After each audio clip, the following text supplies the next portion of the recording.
This channel does not promote any violent, harmful, or illegal activities. All content provided by this channel is meant for an educational purpose only. Top quality और consistent performance के लिए सिर्फ silver pumps नाम याद रखना। আশিস বন্দ্যোপাধ্যায় ছাড়া অন্য কেউ বীরভূমে বৈঠক ডাকতে পারবে না, করার নির্দেশ তৃণমূলের শীর্ষ নেতৃত্বর। শৃঙ্খলা ভঙ্গের দায়ে অনুব্রত মণ্ডলের উপর ক্ষুব্ধ দলীয় নেতৃত্ব। আমাদের সঙ্গে রয়েছেন আমাদের প্রতিনিধি সৌরভ গুহ, রয়েছেন আমাদের সঙ্গে। সৌরভ, অনুব্রত মণ্ডলের উপর এবারে ক্ষুব্ধ হচ্ছেন দলীয় নেতৃত্ব। হ্যাঁ, একেবারেই। কিন্তু যে এর আগে যেমন আমরা দেখলাম শনিবার কলকাতার বৈঠকে তাকে কার্যত লাস্ট ওয়ার্নিং দিয়েছিল দলের শীর্ষ নেতৃত্ব ফিরাদ হাকিম, সুব্রত বক্সী, অরূপ বিশ্বাসরা। সেই মিটিং থেকে বেরিয়ে গিয়ে কথা ছিল জেলায় দুটো বৈঠক ডাকার, যা সিদ্ধান্ত হয়েছিল যে কোর কমিটির একটি বৈঠক হবে এবং একটি জেলা কমিটির বৈঠক হবে, যা ডাকার কথা বীরভূম কোর কমিটির বৈঠক, কোর কমিটির চেয়ারম্যান আশিস বন্দ্যোপাধ্যায়। কিন্তু দেখা গেল যে আশিস বন্দ্যোপাধ্যায়ের সেই বৈঠক ঘোষণার আগেই অনুব্রত মণ্ডল তার পুরনো অভ্যাসবশত তিনি আরো একটি হোয়াটসঅ্যাপ গ্রুপে এই বৈঠকটির কথা ঘোষণা করলেন। এই বিষয়টি নিয়ে যথেষ্ট পরিমাণে জলঘোলা হয়, শীর্ষ নেতৃত্বের কাছে এই ঘটনা আসে এবং শীর্ষ নেতৃত্বের তরফে যেটা জানানো হয়েছে, বীরভূমের ক্ষেত্রে কোন কোর কমিটির মেম্বার আলাদা করে মিটিং ডাকতে পারবেন না, শুধুমাত্র আশিস বন্দ্যোপাধ্যায়ই একমাত্র মিটিং ডাকতে পারবেন। অর্থাৎ আরো একবার নেতৃত্বের রোষে অনুব্রত মণ্ডল। একেবারেই ধন্যবাদ সৌরভ। আরো একবার জানাই আপনাদেরকে, আশিস বন্দ্যোপাধ্যায় ছাড়া অন্য কেউ বীরভূমে কোর কমিটি বা জেলা বৈঠক ডাকতে পারবেন না, সাফ জানিয়ে দিয়েছে তৃণমূলের শীর্ষ নেতৃত্ব। অর্থাৎ বোঝাই যাচ্ছে অনুব্রত মণ্ডল, সেই অনুব্রত মণ্ডলের উপর যে দলীয় ক্ষুব্ধ দলীয় নেতৃত্ব, সেটা কার্যত স্পষ্ট। বিজেপি নেতা জগন্নাথ চট্টোপাধ্যায় মুহূর্তে আমাদের সঙ্গে টেলিফোন লাইনে রয়েছেন। জগন্নাথবাবু, আপনাকে স্বাগত টিভি9 বাংলায়। শৃঙ্খলা ভঙ্গের দায়ে এবারে অনুব্রত মণ্ডল, তার উপর ক্ষুব্ধ হচ্ছে ধীরে ধীরে দলীয় নেতৃত্ব। একটা জিনিস স্পষ্ট করে দিয়েছেন যে বৈঠক ডাকার অধিকার, অর্থাৎ কোর কমিটির যে বৈঠক, সেই বৈঠক একমাত্র আশিস বন্দ্যোপাধ্যায় ডাকতে পারেন। এই জিনিসটা কার্যত স্পষ্ট করে দেওয়া হয়েছে। দেখুন, এটা দল বীরভূম জেলায় কেমন চলছে সেটা বোঝাই যাচ্ছে। যে শাসক দল, রাজ্যের সবচেয়ে বড় দল, সেই দলটা গত ৩-৪ বছর ধরে যে বীরভূম জেলাতে কোনো জেলা সভাপতি দিতে পারছে না, কোর কমিটির মাধ্যমে জেলা চালাতে হচ্ছে। তাহলে একটা শাসক দলের যদি এই সাংগঠনিক পরিস্থিতি হয়, সেটাই প্রমাণ করছে ২৬ সালে মমতা বন্দ্যোপাধ্যায় অতীত হতে চলেছে। আর রইল অনুব্রতের কথা। আবারও আপনাদের বলছি, অনুব্রতর ক্রেশাগ্র স্পর্শ করার ক্ষমতা তৃণমূল কংগ্রেস নেতৃত্বের নেই, পারবেন না, কেউ পারবেন না। এবং সেই কারণেই এত কিছুর পরেও, যে ঘটনা ঘটিয়েছেন উনি, তারপরেও তাকে কি সব ওদের আছে ২১শে জুলাইয়ের প্রস্তুতি বৈঠক নাকি, সেখানেও তাকে ডাকতে হয়েছে, বাকি সব জায়গাতে ডাকতে হয়েছে। অন্য কোনো রাজনৈতিক দলের সাংগঠনিক বিষয় নিয়ে আমাদের কিছু বলার নেই।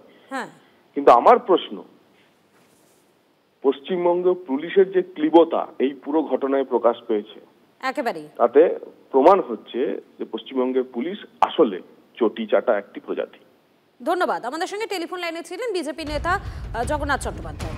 আরো একবার জানাই আপনাদেরকে, বীরভূমে এবারে অনুব্রত মণ্ডল, সেই অনুব্রত মণ্ডলের উপর যে ক্ষুব্ধ দল, সেটা কার্যত স্পষ্ট হয়ে যাচ্ছে। কেন স্পষ্ট হচ্ছে? কেননা একটা জিনিস স্পষ্ট করে দেওয়া হয়েছে যে আশিস বন্দ্যোপাধ্যায় ছাড়া অন্য কেউ বীরভূমে বৈঠক ডাকতে পারবে না। এই কড়া নির্দেশ তৃণমূলের শীর্ষ নেতৃত্ব। শৃঙ্খলা ভঙ্গের দায়ে অনুব্রত মণ্ডলের উপর ক্ষুব্ধ দলীয় নেতৃত্ব। কলকাতায় মিটিং করে জেলায় গিয়ে বৈঠক ডেকেছিলেন অনুব্রত। যে বৈঠক ডাকার একমাত্র অধিকার রয়েছে কোর কমিটির চেয়ারম্যান আশিস বন্দ্যোপাধ্যায়। কেষ্টর অনাধিকার চর্চা নিয়ে ক্ষুব্ধ দল। সূত্রের খবর, আগামী দিনে আশিস বন্দ্যোপাধ্যায় ছাড়া অন্য কেউ বীরভূমে কোর কমিটি বা জেলা বৈঠক ডাকতে পারবেন না, তা সাফ জানিয়ে দিয়েছে তৃণমূলের শীর্ষ নেতৃত্ব।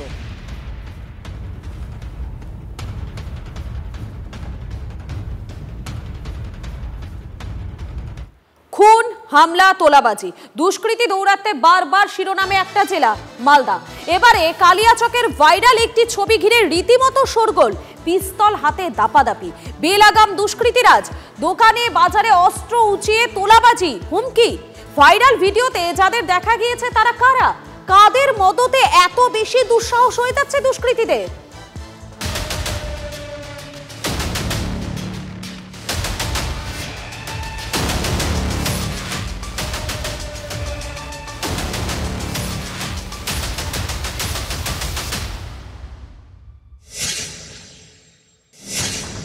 হাতে পিস্তল, দাপিয়ে বেড়াচ্ছেন তৃণমূল নেতা কর্মীরা।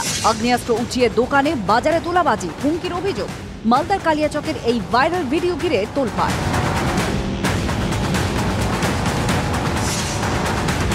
ক্যামেরাবন্দি তৃণমূল নেতা হাবিবুর রহমানের ছবি। আগ্নেয়াস্ত্র হাতে যাঁদের ছবি সিসিটিভিতে ধরা পড়েছে তারা সকলেই কালিয়াচক ১ নম্বর ব্লকের তৃণমূল সভাপতি সারিউল শেখের ঘনিষ্ঠ বলে স্থানীয় সূত্রের দাবি। তোলাবাজির প্রতিবাদ করায় স্থানীয়দের বাড়ি ভাঙচুর, প্রতিবাদীদের হুমকিরও অভিযোগ উঠেছে শাসক নেতার দলবলের বিরুদ্ধে। হাবিবুর আর ব্লক প্রেসিডেন্ট মানে করে দিয়ে পুলিশ সবসময় ঢুকিয়ে দিয়ে ভাঙচুর করাচ্ছে, ধর্ষণ করার ধমকি দিচ্ছে, বাড়িতে ছেলেগুলো থাকতে পারছে না। ওরা হাবিবুররা করছে, ব্লক প্রেসিডেন্ট করাচ্ছে।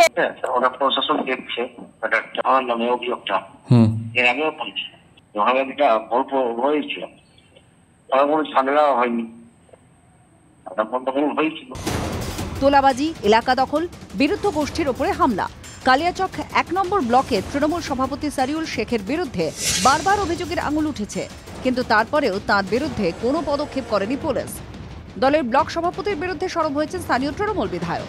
কালিয়াচক ১ নম্বর ব্লকের তৃণমূলের যে ব্লক সভাপতি রয়েছে তার বিরুদ্ধেও তৃণমূলের একটি বড় অংশ ইতিমধ্যেই সরব হয়ে অভিযোগ জানিয়েছে রাজ্য নেতৃত্বের কাছেও। আর এই ঘটনা নিয়েই তৃণমূলের গোষ্ঠীদ্বন্দ্ব তুমুল হয়ে উঠেছে। বলেছি ওকে চেঞ্জ করার জন্য, দলগত বিষয় কিছু নয়। এটা দেখো, government knows many things about him, কাজে তা সত্ত্বেও আছে, এটা for reasons not known to আস।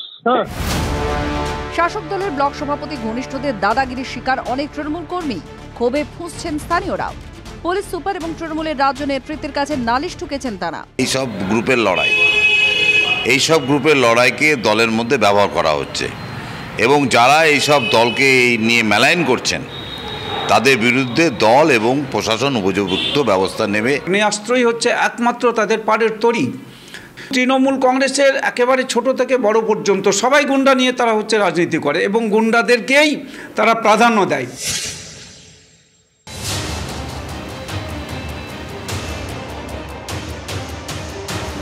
ইংরেজবাজার কালিয়াচক থেকে রতুয়া মোথাবাড়ি, মালদার অলিগুলিতে আগ্নেয়াস্ত্রের ছড়াছড়ি, দুষ্কৃতীদের দৌরাত্ম্য। বছরের শুরুতে তৃণমূল নেতা দুলাল সরকার খুন হয়েছিলেন, তারপরেও একাধিক জায়গায় শাসক কোন দলে গুলি চলেছে। এমনকি ভলিবল টুর্নামেন্টের উদ্বোধনেও গুলি চলার ছবি দেখা গিয়েছে। পরের পর ঘটনায় উত্তরের এই জেলার আইন শৃঙ্খলা বারবার প্রশ্নের মুখে পড়েছে। মালদা থেকে শুভতোষ ভট্টাচার্যের রিপোর্ট, TV9 বাংলা।